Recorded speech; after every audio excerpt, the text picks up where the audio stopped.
Hello, food enthusiasts, and welcome to this issue of the Future Foodcast. I'm Pam Line-Miller, your host.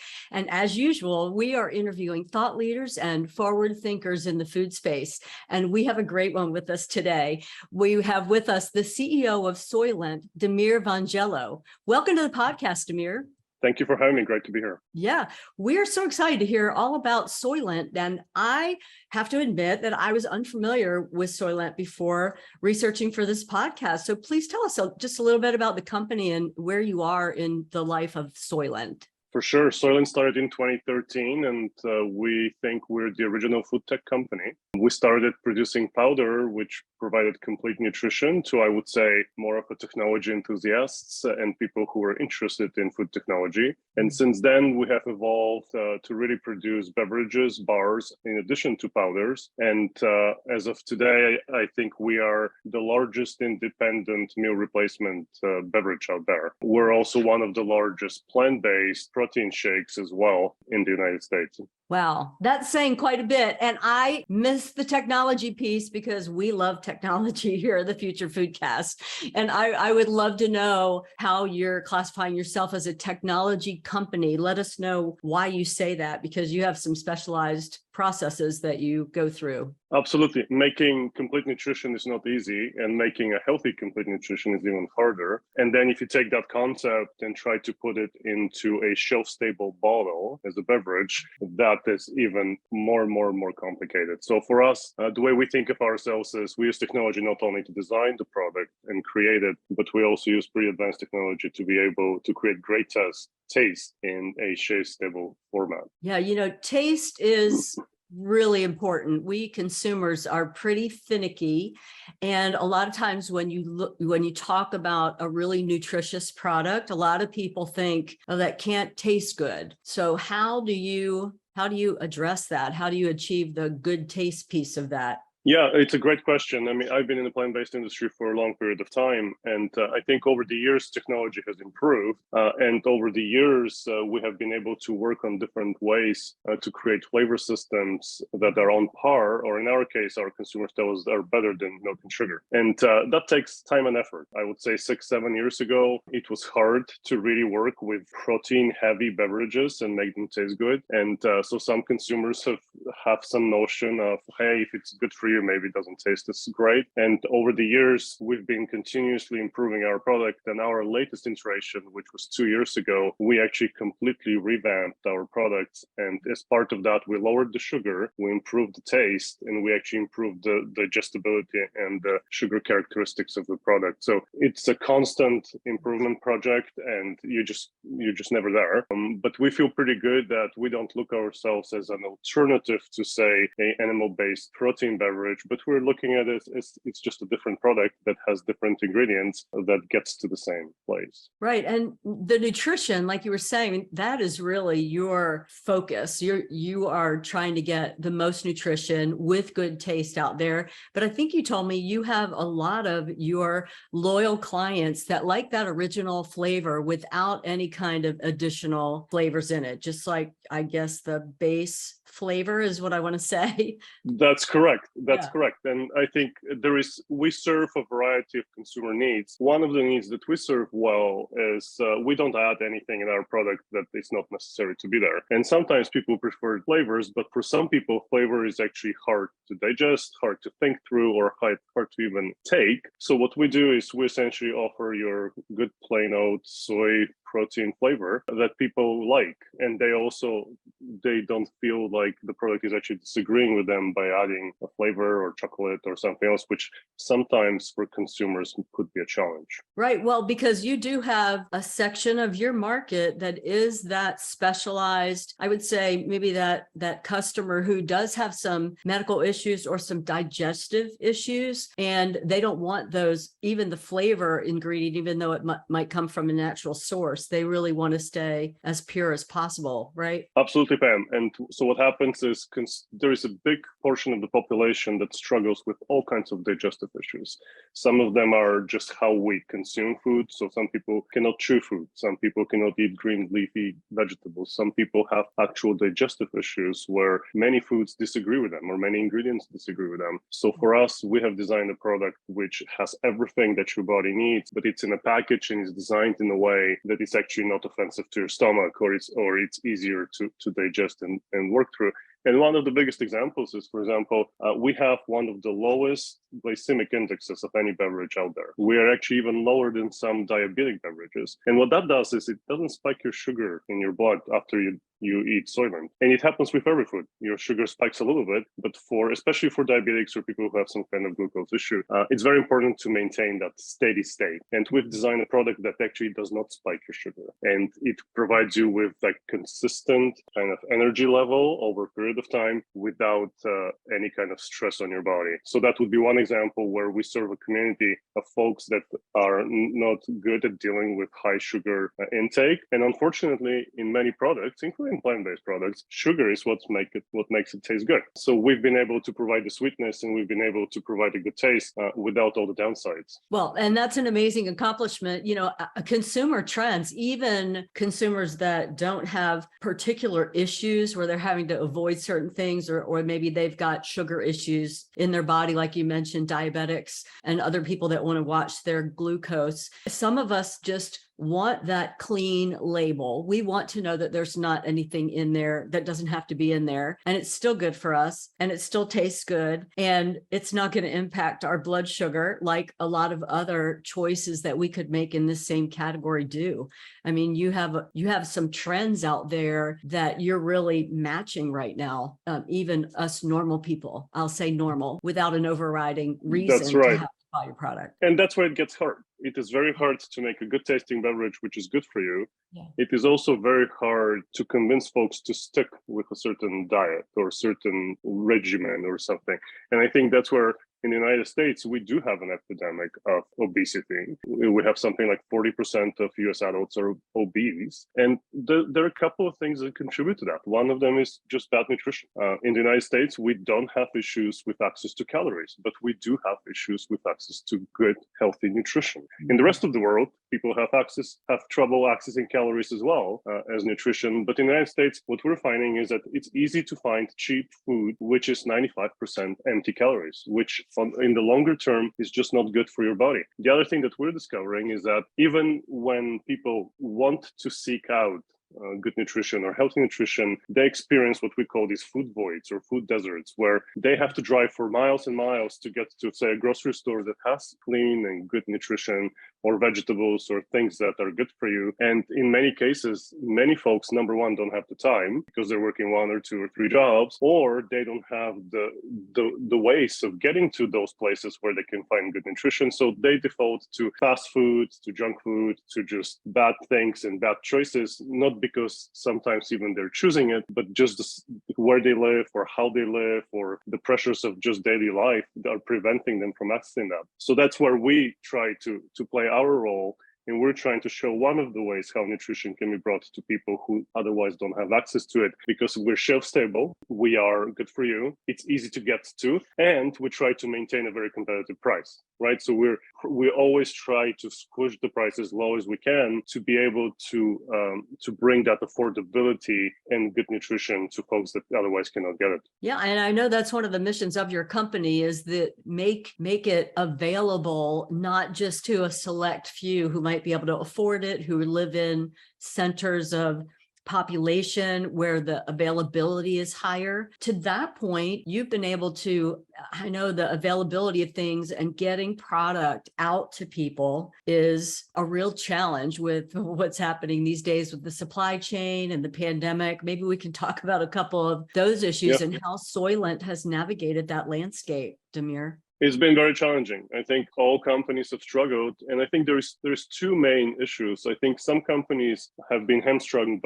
by lack of ingredients. So a lot of companies import ingredients from overseas, whether it's China or somewhere else, and we have all heard about challenges in international shipping and deliveries. We have not been hurt by that because all of our ingredients come from the United States, and so from that perspective, we were not impacted. We were impacted by labor issues. We were impacted by shortages in terms of whether it's trucking or manufacturing facilities and things like that have impacted just about any manufacturer in the United States as well. But we have been able to maintain in-stock levels throughout the pandemic. The one thing that we are also very proud of is that we're probably one of the very few brands out there that have not shorted any of our retail partners during this whole period of time. So for us, it's been very important to continue to maintain that footprint and continue to maintain a supply chain that protects our consumers and obviously protects us as a company. And then obviously the cost, and you alluded to that, we're all suffering from it. I think all of us are being impacted. We're seeing costs starting to stabilize, I would say, in late 2022, but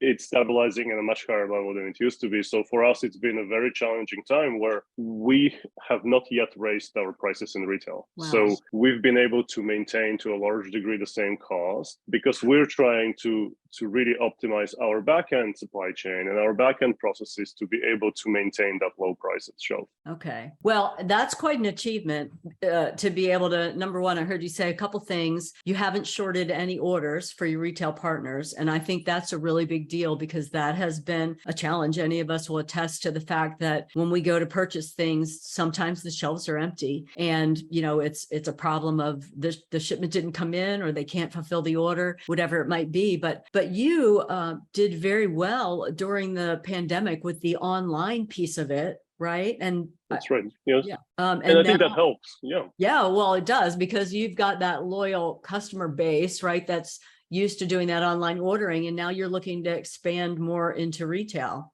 Absolutely. So we started as a direct-to-consumer brand. Today, most of our business comes via online ordering, whether it's Amazon or Soylent.com. Soylent.com is by far our largest channel.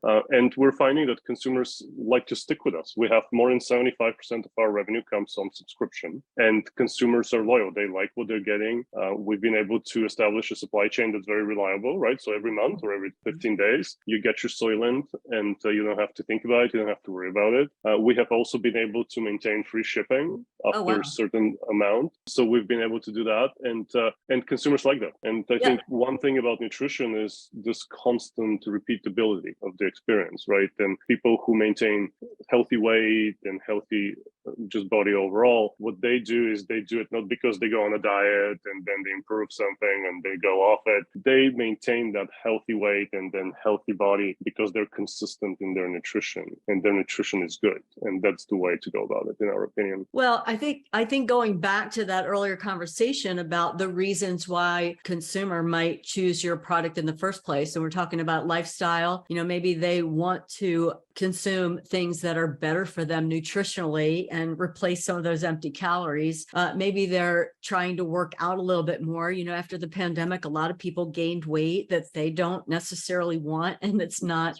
a normal part of who they are. So they want to get back to that, but then they try your product and the taste is good. So you kind of get that habit. I think the subscription is very helpful because that helps people stay on track with making that lifestyle change. And maybe they're just making it a part of their day. Maybe it's a breakfast for them. Maybe it's a snack that's healthier than something else they might choose that would be high in oil or salt or other things that aren't as good for them. And, you're benefiting from that and having them in a healthier cycle. I think that's a positive all the way around. We believe so. We absolutely believe so. Plus, you're maintaining free shipping if you buy above a certain amount. I don't know a lot of companies that are doing that right now because the costs have gone up so much. And I know you may hit a point where you can't, but it sounds like you really have your customers in mind as you're making these business decisions and really trying to serve them as best you can by making changes on the back end to benefit them. Absolutely, and Yeah. so all of our decisions are guided by four principles. We try to provide complete nutrition. We're driven by innovation. We focus on sustainability and affordability. And affordability has always been a pillar of ours, and I think it's become even more so important with inflation and cost increases and all that everybody is experiencing. So for us, it's always this constant challenge on how much can we cut from our own supply chain and from our own doing to really be able to maintain a competitive price. I mean, we're by far the cheapest complete nutrition powder out there, and we're trying to do the same thing with beverages. It's a little bit harder to do when you do plant-based beverages, just because manufacturing is very complex and ingredients are very complex. But we've been able to compete very well on price, even with animal-based protein beverages as well. So we will continue to do our part to work on that. Well, and I think that goes back to one of the four pillars, which is the innovation piece. You're always trying to innovate to improve how you're doing things and how that affects your customer. Absolutely. I mean, any company in the world has to innovate. You can only do that much with the same product. There is some products that probably never lose appeal.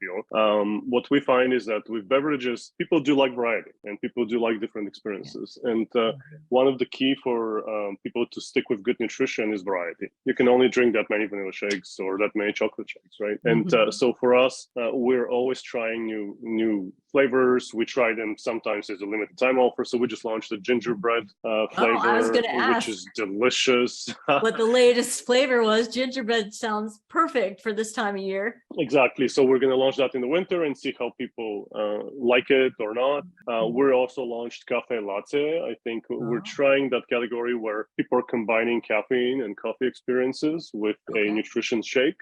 So that we just launched that in September as well on a limited time basis, just to see how people respond to that. And we're just continuing to constantly bring in new flavors. We're working on new beverages. And the idea here is, number one, is to give people more opportunities to stick with a good diet and to stick with good nutrition, but also work with our consumers to provide them with new occasions and consumption occasions where they may not have done it before, which again helps them be healthy and helps them maintain good nutrition. That whole experience piece, I don't think that can be underestimated. People do experience their food and drink. And so the fact that you're focused on the occasion, and trying to get people to try new things and giving them variety, I think that's a really important piece of what you're doing there. But one other thing, I don't know that you can actually talk about it, but you also are having some clinical trials going on, from the medical side to actually solidify so you can make some claims about the nutritional benefits and lack of gastrointestinal challenges that are having. So you are approaching things from that side of it too. And when that information is released, I think that'll be good, solid facts for the medical community to be able to make some good decisions as well. Absolutely. And I think nutrition is kind of moving in a couple of directions. I think we're all understanding better what good nutrition means, and we're all understanding better what good consumption pattern is.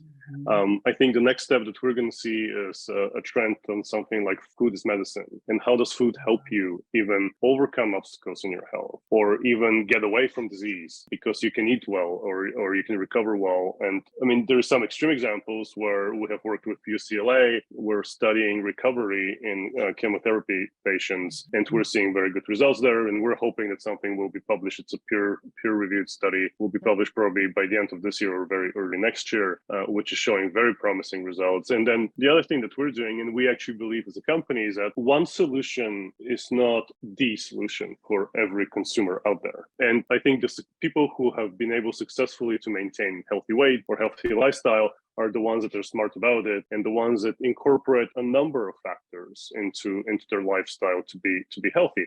One of them is nutrition, of course, but you also cannot live off one thing. So people who consume Soylent, and that's probably our biggest group of consumers, it's more like a lifestyle choice. So they would have a big steak dinner, and maybe the next morning they feel a little bit heavy and they need to compensate. They may need to work out. So they'll have a Soylent in the morning, maybe a salad at lunch, and then go back to their healthy routine. And we promote that because variety is important. And the other thing that we also understand is people have a relationship with their food, right? They're not going to sit down for dinner on Soylent. They will not. And we know that. But Soylent plays a very important role in their overall nutrition. And the way we measure nutrition is over the course of a week or a course of a month. And that's where we try to educate consumers about what does good nutrition mean? What are good calories? What are the things that your body needs to be healthy, right? And sometimes people say, well, I don't need that or I don't need that. What we're saying is your body needs all of those things in the right proportion, and you have the tools, and Soylent is one of those tools that helps you get there. Yeah, that education arm is so important. I think if you can reach the consumers with some of that good nutrition education, because they're hungry for it, and ignorance is not an excuse. You know, we need to help everybody understand. And as the new generations are getting older, we need to help them understand what good nutrition looks like. One of the other pillars that you talked about was sustainability, Demir. And, you know, we are concerned about how we're going to provide good nutritional products for our population as we move forward. So what does the sourcing of your products look like? And the soy that you use, I'm assuming, is a main ingredient, hence your company name. But what does the sourcing of your product look like? Yes, so we are 100% US sourced, and all of our ingredients come from the United States. And the one thing that we have made very careful choices about is our protein. And there's many sources of protein. It could be animal protein, whether it's whey or something else. It could be pea and rice and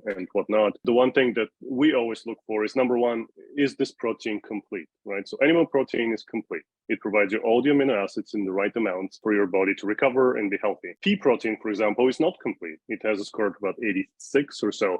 So when you build a beverage or you build a product with pea protein, you need to supplement it, whether it's with rice or other sources of protein to make it complete. Soy is the only complete protein out there that's on par with animal protein. So for us, when we were discussing, we started, here's a fun fact, we started with rice protein, and then we moved to soy protein afterwards. But the reason for us to use soy protein is, number one, it's widely available, it's complete, and we can control our own supply chain. So if you look at sustainability fact, any kind of animal protein loses out against plant protein, right? In terms of sustainability, impact on the environment and all of that. And that science is well developed. And I think people start to understand that. And then what we've done is we've moved one step further. So how do we make even plant proteins even more sustainable? And one of the ways is to use soy. And the other way is we are actually partnered up with the US Soy Board to create a US Sustainable Soy Mark, which improves even on the soy farming and produces a protein that has even less impact on the environment. And for example, because we're using that US supply chain, which we can control, we can inspect, we can audit, what we're seeing is that we're seeing about 25% reduction in soil erosion. We're seeing 10% improvement in energy efficiency. We're seeing total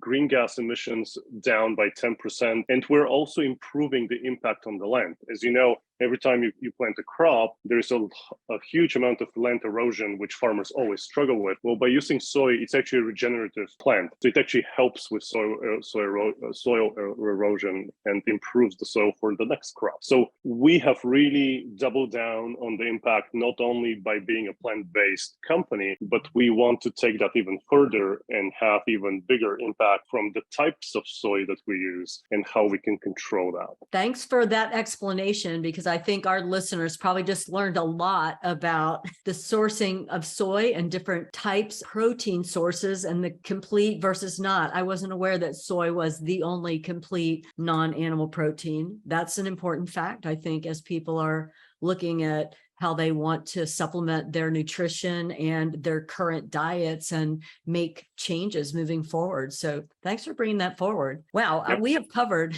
so many things here. But Demir, what else would you like to tell our future Foodcast audience before we go today? Is there anything we haven't covered that you'd like to share with them, or some message you'd like to leave with them? Absolutely. I mean, I think we're not just a company that makes products. We're a company that is mission driven, and we're on this path of showing one way on how to feed the world. And I think with all the geopolitical challenges that we're experiencing today, and there will be a lot of nutrition and food challenges across the world, as a result of what's happening in Europe. And one of the things that we always worry about is how do we feed 10 billion people by year 2050? And I think the governments and consumers and companies in general are probably not doing enough for us to have a sustainable and healthy food system 20, 30 years from now. And the challenges will become harder because even today, if we all move to organic agriculture, we will need probably another earth to be able to feed the world. Well, we don't have another one. So then how do we design the food system in a way that also preserves some of these trends and some of these things, but also allows for nutrition that is healthy, not just calories, to feed 10 billion people? And I think by using plant-based proteins, by using better proteins, by using better agriculture, and by worrying about all these things, but also by creating products that are engineered and designed to meet nutritional needs versus just products that are natural, as you would say, I think we are showing one of the ways where we can meet those two challenges. And for us, it's very important to continue to think about it and to continue to work with other companies and governments and organizations where we are very, very focused on not just creating a product today, but also how do we design the food system of the future to be able to feed the world. Wow. And I think I'm so excited to have people like you at the helm of Soylent and companies like Soylent that are really with an eye on making a difference and having a positive impact on how we feed the world moving forward. I really appreciate you being with us today, Demir. Thank you so much. Thank you, Pam. Great being here. Thanks for listening to Future Foodcast. Future Foodcast is powered by Farm to Plate, the leading food blockchain platform. Subscribe on YouTube or wherever you listen to podcasts to stay up to date with the very latest innovations in the food industry.